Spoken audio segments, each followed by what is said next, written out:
Okay, what's up, guys? So check this out. So tonight I'm going to be talking about some different seller solutions, and we're going to be talking about advanced closing funds or advanced closing funds and post-occupancy and escrow holdbacks. And really, what this is just a way to get the seller some money so they can move. And you do it a couple of different ways, and I'll kind of explain that.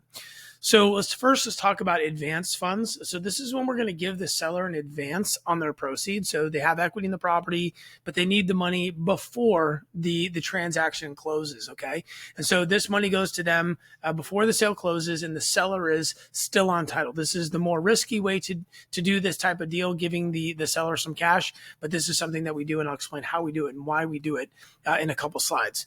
The other way to do these types of transaction would be, and this is the preferred way, is a post-occupancy and an escrow holdback. Okay, and so this is when the seller basically occupies the property after it's closed. So the property closes, the new buyer takes ownership of it, and then they allow the seller to stay in that property for a certain period of time after closing. And then during that period of time is usually when the sellers are able to use some of their funds from the sale of the property to go move, get a U-Haul, get a storage facility, and then move out. It's a little gap, okay? It's when sellers need money to move. So who is this for? So it's going to be for sellers who need cash in order to pay for a move. So again, there may be a need before they closing or after. The before closing is the advance, and then the after is going to be done through a post occupancy and escrow holdback. Okay, at least in the investor side of the business, it's a little bit different. As an agent, there's different forms that are used, but they're kind of the same thing. Okay, so.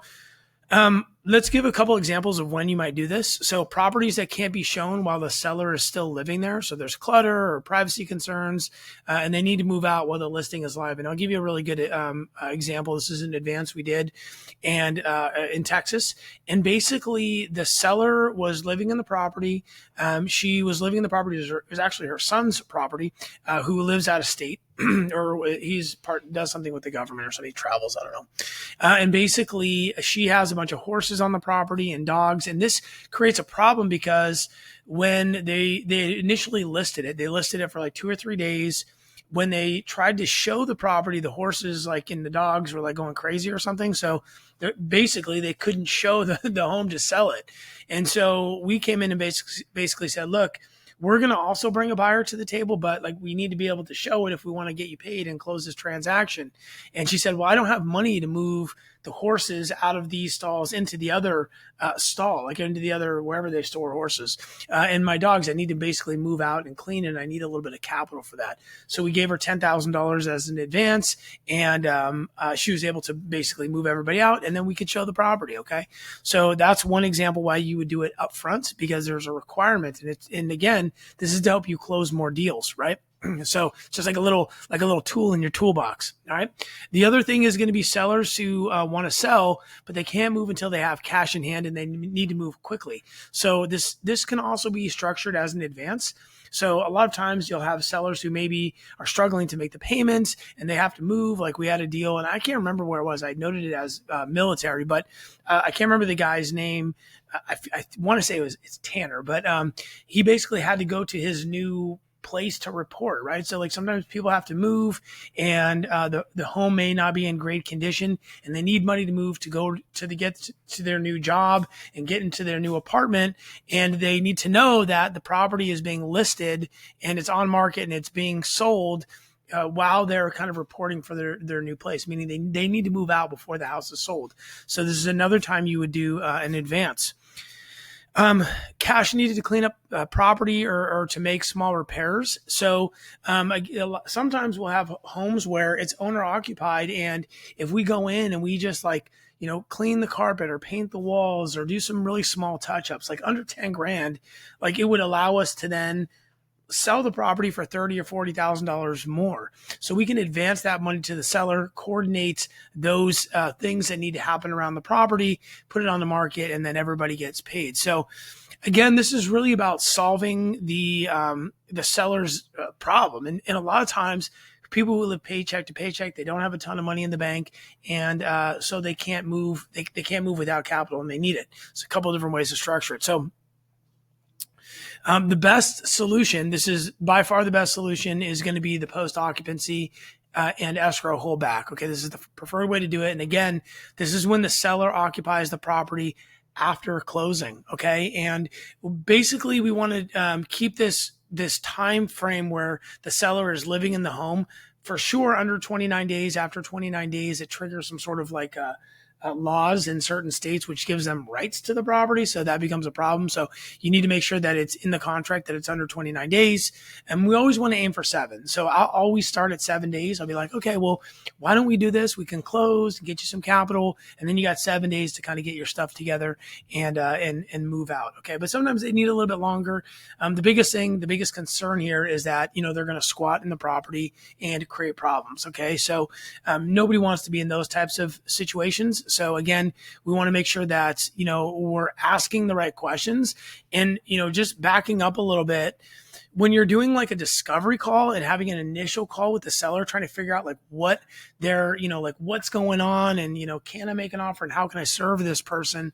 One of the things that we always ask is, where are you moving? Like where are you going once we buy this property? And that's going to tell you a lot. They're going to start telling you, well, I'm going to move in with my sister, or I'm going to get an apartment over here, or I need to move to this place because it's near my, my new work, my new job or whatever. So there's a lot of things that you can get from that question on the discovery call. And the other thing is, if you're, an agent and you're buying this house, the house that they're selling, and then they are moving into a new house, we actually have a property it hasn't closed yet, but it is closing, where we are buying the house, bringing the buyer to the table, and then we hired an agent to help the seller find a new property to move in. And we're getting a commission on that because we referred the seller to the agent. So we're getting a referral fee on that as well. So we're winning all over the place. Okay. But my point is that is a really, really key piece of advice, not to go kind of into the training on that, but when you're doing the initial discovery call, understanding where they're moving to is going to give you a lot of information, and understanding, if they need capital to move, because that's a big problem for a lot of people. They're like, I want to sell the house, but I don't know how I'm going to be able to do this. I don't have money to move. Okay. So we got to solve that problem, and you'll get more deals as a result.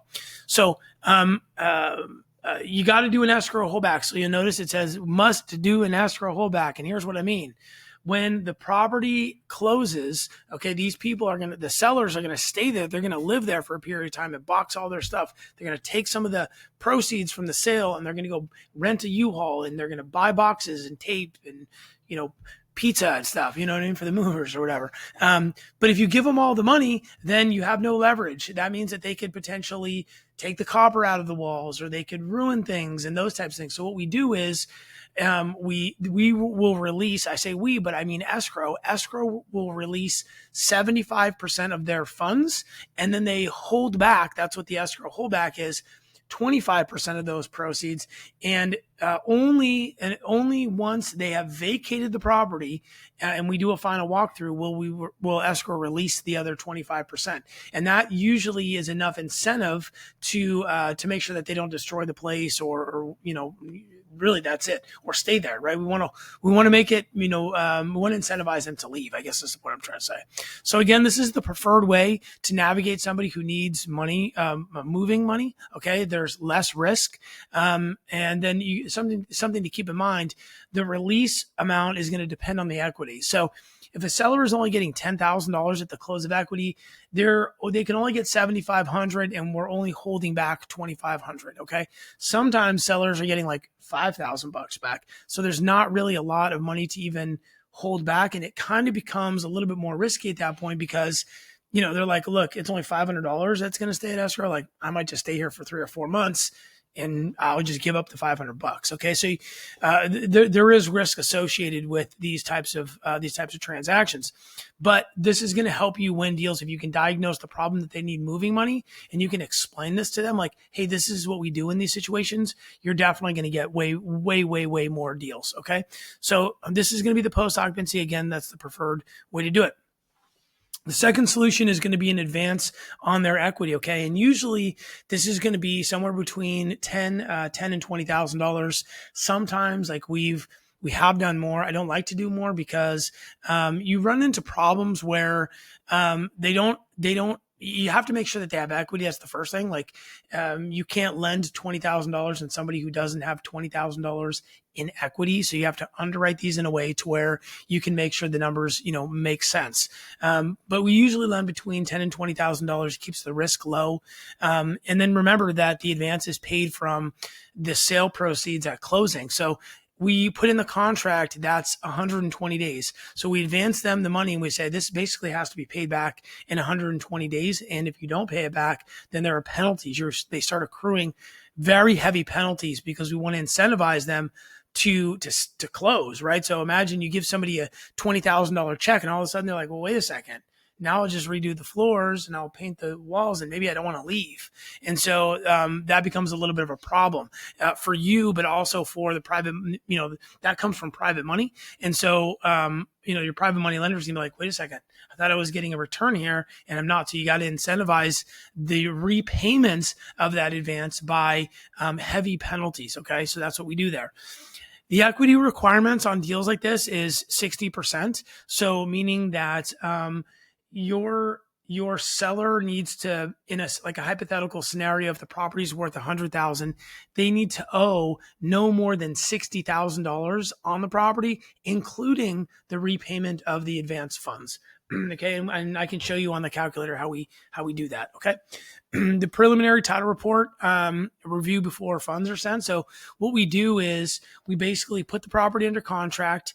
We have an addendum that specifically calls for the advance, and going backwards when we talk about the post occupancy, we have an addendum for the purchase contract for that as well. It's in the contract, but for the advance, what we do is we tell them, look, this is not a loan. This isn't, because there's lending laws and stuff. So it's not, you can't position this as a loan. Okay. So it's an advance on their equity. There is costs associated, third party, title fees, escrow, doc prep, notary, all this fun stuff that they're going to have to pay for, not out of pocket. It's rolled into the advance and taken at the close of escrow. But there are things that, that need to be paid back. There are costs associated, and the PML needs to get paid back. Okay. So on a side note, if you have PMLs who want to do small deals, $10,000, $20,000 deals, these are really good ones because they're usually quick hits and the return is usually a flat 12%. So something to keep in mind. And they're secured with a second position lien. So the PMLs, they love that. So here's the thing. We won't, what we'll do first is we'll get the contract signed. We send it to title. Title does what's called a preliminary title report.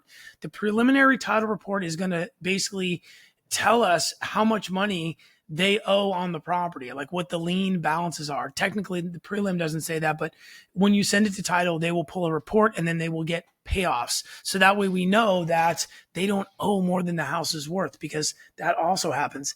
Not only are we looking for liens on the property, but we're also looking for judgments, okay, against the owners, because those can pop up at the 12th hour and that can create all kinds of problems, okay? So we won't fund these advances without making sure that the private money lenders' funds are like super, super secure. Okay. There's always risks with these types of things, but we do everything we can to kind of mitigate those, including we do a personal guarantee. So we make the sellers personally guarantee these, the advance, and the private money guys love that. So, and here's the thing. So then what happens is the seller will say, well, I got to sign the contract, but what happens if you don't send me the advance? That like kind of becomes a problem. So what we do is we give them an out. We give them a clause that basically says, once you've signed this contract and we send this to title and title gives us the prelim and the payoffs, once we have all of that, if we don't fund the advance within 10 days, then you have the right to cancel. Okay. We also have a clause in there that basically says that even if they owe more than 60% of the property value, us as the buyer, we still have the rights to move forward with the deal and fund that advance. Like we still have the ability to do that. So we basically say, hey, look, if it's over that number, we can have the right to move forward, but we have the option to not. Okay. So we protect ourselves in that way. Again, a lien is placed on title in a second position right behind the primary mortgage. And again, there's fees associated, title escrow fees, title escrow, doc prep, notary, all that fun stuff. There's also an admin fee. It's like a kind of a paperwork fee. And then there's a service fee, which is basically the PML's return for lending the money. Okay. So This is going to remove like the I need cash now barrier. It's definitely not. It's definitely not the way we love doing this, because we don't make any money on this. Okay. But it does get us the deal. Okay. So that's the other thing. The juice, it has to be worth the squeeze. You got to make sure that it's a good deal before you start doing these types of things, because they are a lot of work, and there is risk involved, and you need to make sure that you always protect your PMLs. Okay. So, that's, how that deal works. Now, what I want to show you is, basically what the contracts look like. So if you're part of the blueprint, basically what you're going to do is you're going to go in the blueprint CRM, you're going to go over here and you're going to click the contracts. And this is going to give you access. You know this, if you're in the program, gives you access to all the contracts. And the ones I want to open are going to be the advanced addendum. So that's what this looks like. I'm not going to read all this to you because it'll put you to sleep. But I just want to point out a couple things. The potential advance can be made only if the following conditions are satisfied. This is really important to express this to the seller so they understand that we're not just, you don't like just qualify for this. Okay. There are things that need to be satisfied. Okay. So it's really important up front that we express that. We need to make sure that they know there are costs and fees. Usually, again, the third party title and escrow fees are around $1,400. The administrative fee is usually around $14.95. And then it's 12% of those $2 amounts plus the advanced amount that is going to go back to the PML as a service fee. Repayment of advance, it spells it out here. It's got to be paid back in 120 days. No obligation or right to cancel. This is basically buyers under no obligation to make the potential advance. And then I want to point out this clause and then move on. So seller may cancel this agreement without penalty if the buyer has not funded the potential advance within, we do 10 business days after the preliminary title report is received by the buyer. Okay. And then we put some plain language down here to make sure they understand what they're signing. So that's going to be the addendum that goes out with the purchase contract. It's attached to it. And then this is the post occupancy and escrow holdback addendum. Okay. And basically what this does is says seller shall be entitled to occupy the property for a period of blank calendar days. Again, try to keep this at 7, but you also want it to be realistic. Like if they can't move all their stuff in 7 days, give them 10, give them 14, never exceed 29.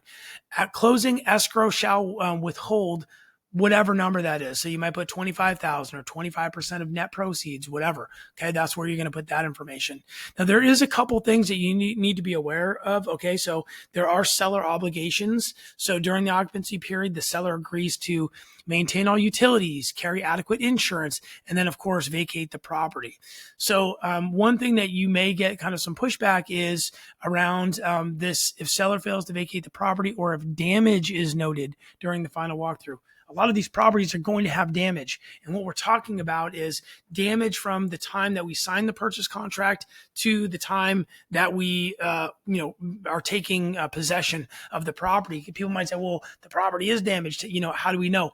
Really what we're talking about there is when people go in and they take toilet seats out, or they take sinks, or they take ceiling fans or copper. This protects us from that. If they do those things, then this holdback basically comes back to pay to cover for those things. Okay. So, and if they squat, if they decide not to leave, we can use those funds to evict them. So that's, the kind of the quick training on this. This is definitely going to help you get more deals. Oh, you know what else I can do? Before I do that, I want to show you, let me see if I did this.